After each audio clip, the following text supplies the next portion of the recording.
Hello everyone, and welcome to my Hardcore Warrior guide. In this guide, I'll talk about the different talent trees that I use at low and max level, different tips and tricks, the professions, but also race I prefer to choose, macros, and a lot of other stuff. And I've also made a timeline, so you can easily skip to the part that you're looking for. So what specialization or talent tree should you choose when you level a warrior? Well, in my opinion, there's two different choices. Either playing arms warrior or protection. And the reason why I will not recommend you to level as a fairy warrior with two one-handers is because you're going to miss so many of your attacks, and the enemies also has a high chance to either dodge, block, or parry these attacks. Alright, so if you prefer to play with a two-hand weapon, then I would recommend you the arms talent tree, and it should look like this at level 60. But I guess you would also like to know at what level I choose each talent, and this can be seen right here. One thing you gotta know is that at level 31, you gotta choose between a specialization. Usually I just go with Axe specialization, but you could also choose a sword specialization if you prefer to use that weapon type.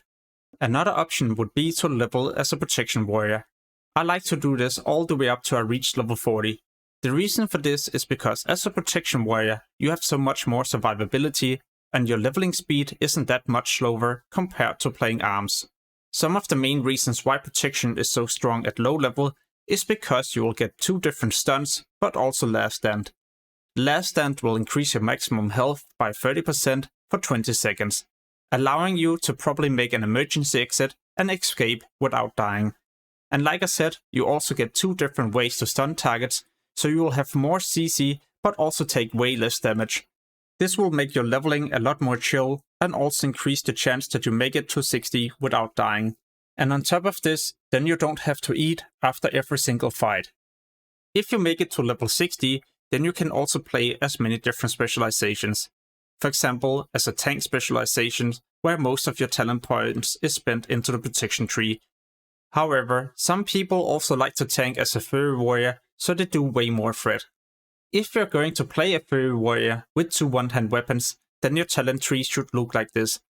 But if you get a new two-hand weapon, and this is way better compared to your one-hand weapons, then you can always play as a slam spec. This is where you spend 5 points into slam in the fairy tree, and this allows you to do your slams even faster. Next up is some different tips and tricks that I like to do when I level up a warrior. So the best advice I can give you is not to rush. What I mean is that whenever it's a possibility that I can go to the next zone at that level range, then I usually don't do this. For example, as a warrior at around level 10 when I finish the first starting zone, then I like to go to another starting zone. This allows me to do green quest, but also slaying creatures that is below my level. I'm not saying you should go back to the starting area, just go back to the starting zone where you can pick up quest that starts at around level 6 or 7. This allows you to finish that zone and get to probably 12 or 13. So now you can move to the next zone and be way higher level compared to what is recommended. This allows you to level up your warrior a lot more chill and also increase the chance that you will make it to 60. As a warrior, it's also so important to have a good weapon. In the open world, there's many different vendors where you can purchase a new weapon, and in the description I've added a link to a video with all these vendors. As a low-level warrior, you can also avoid a lot of damage by hamstring kiting. So you run in, you do your auto swing, apply hamstring, run out, and now whenever your next auto swing is ready, you move back in. This will prevent you from taking so much damage. So instead of standing still and getting attacked as you wait for your next auto attack, then you will move away and go back into the fight whenever you are ready to do damage. As a warrior, you can also use your blood rage to stay in combat. So after a fight has ended, then I usually use this and a first aid. This makes me able to maintain my rage and heal at the same time. So make sure to do this trick if you wish to level up even faster. In case you pull too many enemies, then you can also use your hamstring to get away. I usually just apply hamstring to all the nearby enemies and then I start running away. And remember, you can also use your intercept to intercept a nearby target to get even more distance. One thing that kills many warriors is the possibility to use your charge. When there's more than one nearby target, then I would recommend you to just range pull, for example with a gun. This class also benefits a lot from Spirit. I know this stat might seem pointless, but it's honestly so good. When you're out of combat, you'll regen a lot of health if you have a lot of spirit. So what I tend to do is to keep some spirit items and equip these whenever I'm out of combat. Just to give you a quick example, here's a character with no spirit items, and look what happens the moment I swap to items with spirit.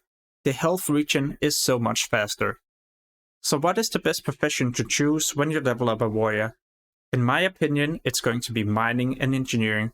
As an engineer, you can make a target dummy, and when you spawn this target dummy, it will also taunt all nearby targets. As a warrior, you don't have that many things to do if you make a mistake, but with this, you can easily escape and also make it away without dying. My second option would definitely be to pick up herbalism and alchemy, so I could craft different elixirs and potions that would benefit my leveling. Another thing that will also save you a lot of times is going to be this ultimate survival guide for hardcore. It's an add-on that will not only help you level up, but it will also warn you if there's a nearby high-level patrol or just an enemy you need to be aware of in the area. On your map and minimap, there will also be displayed different numbers. These indicates where you'll need to hit next. And there will also be a cool action bar, or well, an additional feature that you can click on to easily target what you either need to interact with or kill. You can test out this add-on by using the link below this video. It will work all the way up to 21, so you can also get a feeling if it's going to help you or not.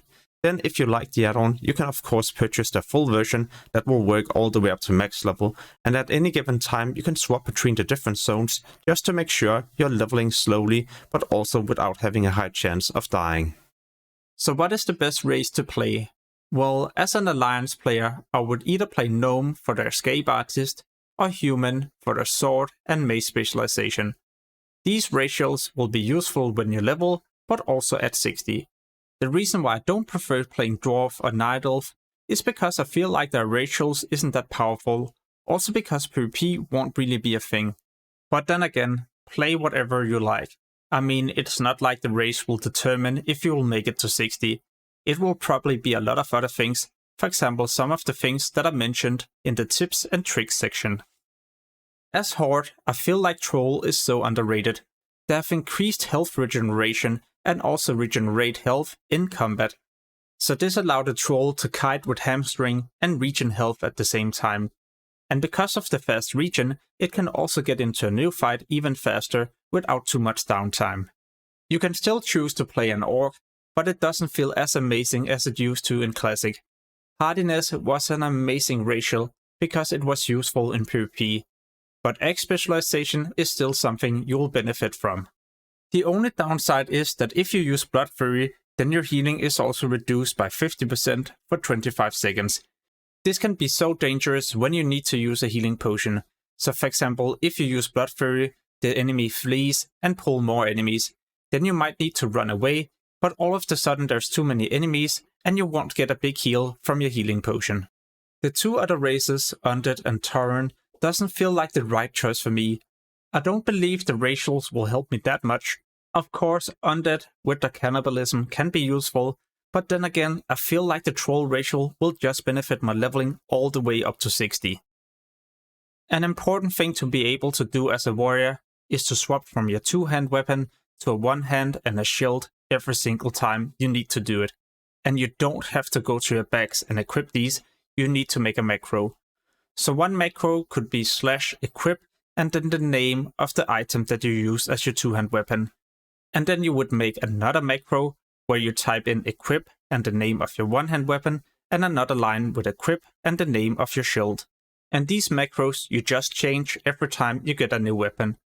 So let's say you accidentally pull too many enemies, then you can easily go into defensive stance and equip a one-hand and a shield, and that way also reduce the damage you take as you try to run away.